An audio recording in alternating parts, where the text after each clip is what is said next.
Thanks to my former father-in-law, I was able to get custody. I'm 33 years old, an office worker, with a college degree, making $85,000 a year. My wife is 31, works part-time, has a high school diploma, and earns $15,000 a year. We have one son. We met through a mutual friend. I fell in love with her smile. During our marriage, my income was sufficient for our living expenses, so we used her income for vacations and social obligations, but I let her spend the rest as she pleased. She mainly did the cooking, while I did most of the cleaning and laundry. There was no domestic violence or controlling behavior between us. Last year, we were finally blessed with a child. After that, our nightlife suddenly stopped. At first, I thought it was hormone-related. 2 months ago, my wife said, "I'm going to the park with our son and you should stay home and take care of some chores."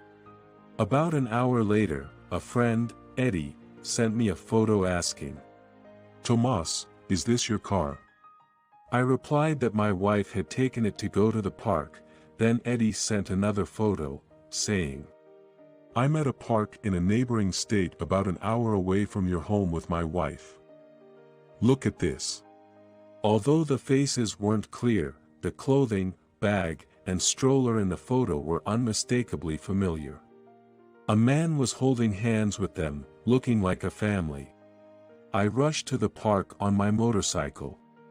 Eddie and his wife, who my wife doesn't know, were waiting in the parking lot and had kept an eye on her for me.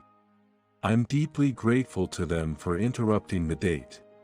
Eddie told me, "I know it's hard, but don't get involved directly." And his wife asked, "Is there anything else we can do?" Recently, my wife had been showing smiles to this man that she never showed me. Eddie's wife recorded their conversation with a voice recorder while sitting nearby on a bench. Through the phone, I heard everything.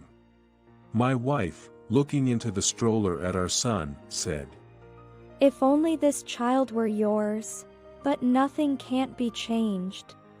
And the man replied, "Try to get along with your husband, we won't be able to see each other if you get caught." Unfortunately, they were already caught.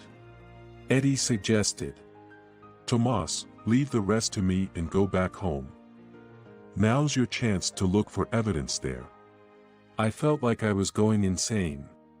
After throwing up and crying into the toilet, I searched the house. I found unfamiliar lingerie in bold colors, new clothes, bags, receipts, and a medicated toothpaste for removing tobacco stains in the bathroom. Even though neither of us smoke. Hidden in a drawer was an SD card with photos of her and her lover, and pictures of her in lingerie. I also found a phone with messages between her and the lover. Evidence of her transferring $5,000 to him. I took photos of everything and saved the data on my computer. I set the man's phone to forward messages to me. It seems they've been having an affair for just over 6 months. Eddie then messaged, "They're leaving the parking lot in separate cars. The man's car license plate is 1234. Before my wife returned, I texted her saying, "I'm going out with Eddie." After meeting up with Eddie and his wife, I thanked them and gathered the data. We had a rough night drinking. I got home late. My wife and son were already asleep. I thought about getting a knife, but stopped myself when I heard my son's breathing. The next day, I left work early and went to a private investigator. Gathering evidence would cost about $3,000 for a month. Is it expensive because it's a rural area? Anyway, the investigator found out that the lover is 33 years old, a temporary driver. He smokes, lives in public housing, and takes care of his unemployed mother and mentally unstable sister. He's a high school classmate of my wife, had a motorcycle accident back in the day which left him unable to engage in sexual activities. They ran into each other again when he was making a delivery to my wife's part-time job, and they started meeting up in a hotel twice a month for a few hours before picking up my son from daycare, plus 2 dates with my son and 1 meal out, it seems. I got all kinds of evidence, photos, videos, recordings. I was referred to a lawyer by a private investigator. The lawyer said confidently with a calm strength, "You can win this." I fell for my wife's smile, expressed my feelings daily, and trusted her completely. Our child is still toddling and just starting to talk, absolutely adorable. He is undoubtedly mine. But if we divorce, custody will likely go to her. It's infuriating. I don't care about the money or my wife, I just wanted my child. I sent certified mail to her parents' home, my in-laws, and the lover's home. I arranged for everyone to meet at my parents' home on a day they usually meet. I told to my wife 2 days beforehand, "There's something important at my parents' place the day after tomorrow. Take a day off from your part-time job and come with me." To which she replied, Why? Can't you go by yourself? I'm busy. Of course, she's busy, it's their meeting day. After too much hassle, I called the in-laws to ensure she would come on the day. I'm not sure if the in-laws received the certified mail, but they screamed something and hung up quickly. I went outside. My in-laws and wife kept calling, but I ignored them. When I got back, no one was there. It made me cry to think that I would have to get used to this life if I got divorced. It seems my wife rushed out, leaving behind everything but her phone. I had already explained the situation to my parents, and they understood everything. On the day of the meeting, my parents were silent with anger, my in-laws were apologizing sincerely, and behind them, my wife had a swollen face, possibly hit by her father, holding our child and looking down. Hearing the story from my wife, it turns out her childhood friend, the lover, came for a delivery at her job, and after catching up, feelings developed, and he aggressively pursued her, and it was just once, they said. The affair started about 8 months ago, after our child was born. My wife said in front of everyone, I was out of my mind. I love you. Our child is a testament to our love. My mother-in-law begged, Tomas, can't you try to make it work, for the sake of the child? I was so annoyed, I showed them a photo of my wife smiling happily in a park and asked, "When have you ever smiled like this for me?" She couldn't answer. Then, I asked the question I wanted to know most. "Did you have the child for him? Because he can't have kids." My wife insisted. That's absolutely not true. I hadn't met him when I got pregnant. Please believe me. And buried her face on the table. It seemed like she wasn't lying. When our child started crying, my mother-in-law and I stepped outside. Then the lover arrived with his mother. As soon as they arrived, his mother apologized sincerely. The lover, sullenly, said without emotion, "I had an affair with your wife. I'm sorry." I wanted to lash out, but my father-in-law and then my father punched him first.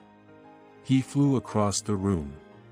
The lawyer present recounted the situation, and he said, "That's right. I slept with her. But we never went all the way because of my condition. Can I go now? I have work." I seriously wondered what my wife saw in him. When I asked her what was wrong with me, she looked down and said, There was nothing wrong. You worked hard, helped with the child and the household chores, and told me you loved me every day. I didn't deserve you. It started with nothing, but he was so insistent. I'm sorry. The lawyer then stated my demands: $30,000 in damages and a $5,000 return from the lover, and from my wife, a divorce with a $5,000 settlement and no division of assets. Also, I wanted custody, but if my wife would take it, I wanted her to let me see the kids freely, and I'd pay child support at the standard rate. Then, the lover said, "I don't know anything about that. It's not my problem she slept with me. I don't have any money to pay. I don't need a woman with kids." And just left it at that. My wife managed to say, "But you said you liked kids, that you'd take responsibility." but the lover dismissed her with, "That's what you thought, not my problem," and shrugged it off. Disgusted with the lover's selfishness, I said, "Prepare yourself for a lawsuit." And he fell silent. My wife, in tears, begged me, "I love you, for the sake of our child, please give us another chance, just one more time." I was so appalled by my wife. "You think the kid is to be pitied? You did this. What do you think our son would feel, growing up and finding out his mother opened her legs for a man other than his father?" I was so angry, I couldn't find the right words in the end. Things got heated, so my father said, "Let's end it here." And that day ended with a dissolution. My wife, begging for my forgiveness, was taken away by my in-laws along with our child. I went back home but no one was there. Covered my face with our child's clothes and cried. In the end, we didn't go to court, but the lover agreed to pay $25,000 in installments over 5 years, though I'm not really counting on it. $5,000 was returned to my wife. We divorced without alimony, no division of assets, and I got custody. That was enough for me. I allowed visits with the child up to 4 times a month, supervised by relatives.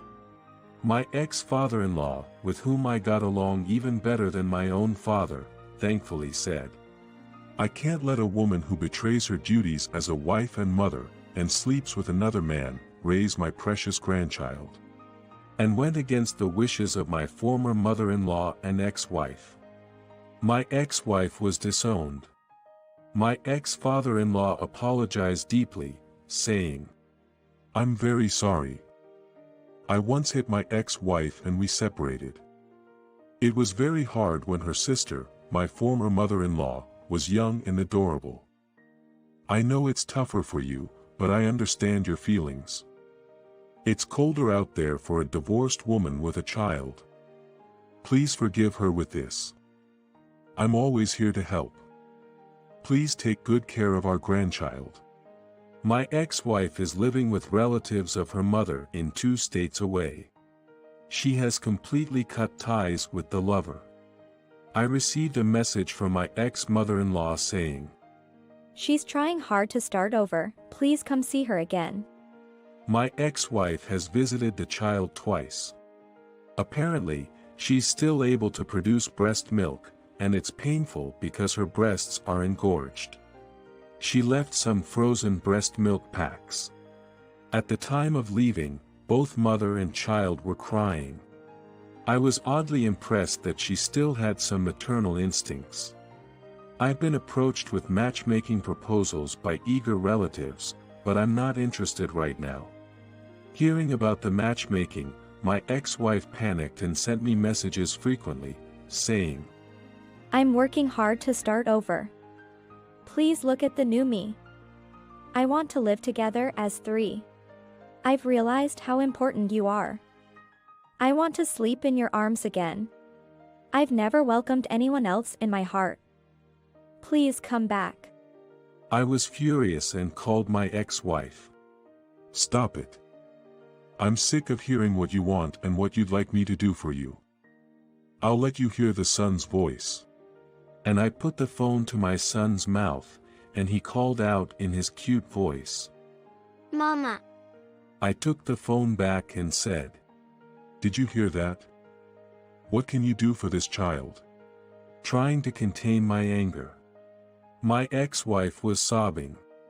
Raising a child has its challenges, but with help from those around me, I'm managing somehow. Though the night cries are tough, feeling my child's warmth as we sleep together is bliss. When I was feeding my child baby food, I got so angry with those messages that I couldn't sleep at night, but now I've calmed down. Years later. Due to incompatible daycare hours, my child is now being looked after at my parents' place during the day. Despite the hard routine of waking up at 5 a.m. every morning for drop-offs and pickups, I've recklessly started dating a woman, recommended by my friend Eddie, and am mostly worried about finding time for dates. So, there's no chance of getting back with my ex-wife. The lover lost his job at a transport company and is now working in a warehouse, sorting and packing. His emotionally unstable sister remains the same. His mother had a brain aneurysm rupture and sadly passed away after being unconscious for more than 2 weeks. The reason I know about all this is because he contacted me saying, "My mom collapsed, I don't have any money. Can we delay the alimony payments?" I told him, "Go through a lawyer. Figure it out yourself." My ex-wife is still staying with her former mother-in-law's relatives but hasn't come to see the child. There's no direct contact. Occasionally, I get calls from my ex-mother-in-law saying, "She's been proposed for remarriage, so she might get married somewhere soon. If you're thinking about getting back together, now's the time." To which I responded, "Is that so? Being a farmer's wife might toughen her up. Please tell her I wish her happiness. I'm seeing someone now. No need for further contact." Then, I was troubled.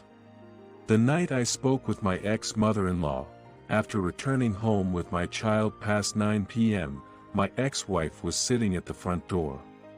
She said, "I heard you had a girlfriend, so I came." It was the first time I'd seen my ex-wife since the showdown. She had lost some weight and looked pale from the cold. She started crying upon seeing the child, so I let her hold him. "I know it's selfish to ask, but please break up with your girlfriend. Let me stay here. I'm the only mother this child has. I'll be a good mom this time. I'm really sorry. I'll do better, but I'm such an idiot." She sobbed uncontrollably. Normally, one might be swayed by the atmosphere and tears, but my feelings had long since cooled off. "I can't trust you. I'll contact your former in-laws," I said, and my ex-wife clung to any suggestion asking, "What should I do?" I made it clear. "I don't think my feelings will come back for you." Eventually, my ex-wife was picked up by my ex-father-in-law. This is becoming a hassle. I wanted to settle things quickly and didn't ask my ex-wife for child support considering her low income, but I wonder if that was a mistake. I cashed out what I could, and there was no division of assets, just a small amount of savings in my ex-wife's name that was released. It would have been interesting to make her marry the lover, but the strong opposition from my ex-in-laws made it impossible to proceed forcefully, and pushing it might have meant losing custody of my child. At that time, I was just glad she disappeared from my sight. Moreover, violence is out of the question. I have my own burdens to bear. Never did I expect my ex-wife to show up at my home again. I protested to my ex-in-laws. "I'll take legal action. But I'm not sure of the effect." This whole situation has left me feeling terrible. Moreover, after discussing this incident, my girlfriend broke up with me. It's somewhat damaging. Once again, getting back together with my ex-wife or living with her is out of the question. I've been discussing various things with my friend Eddie and his wife, but we're at an impasse, so tonight, I'll leave the child at my parents' place and go out for a drink with them for a change of pace. Not long after, a matchmaking proposal came through my family, so I took my child and went out. I also decided to gather some information myself by visiting close friends. From conversations with my ex-in-laws and observing the situation, it's clear that my ex-wife regrets the divorce. During this time, there was a development at my family's home. This one looks promising. The person introducing us is trustworthy, so don't worry. And things progressed smoothly to the point of nearly getting engaged. The other person is my second cousin. Our families have been close neighbors for years, and we visited each other frequently.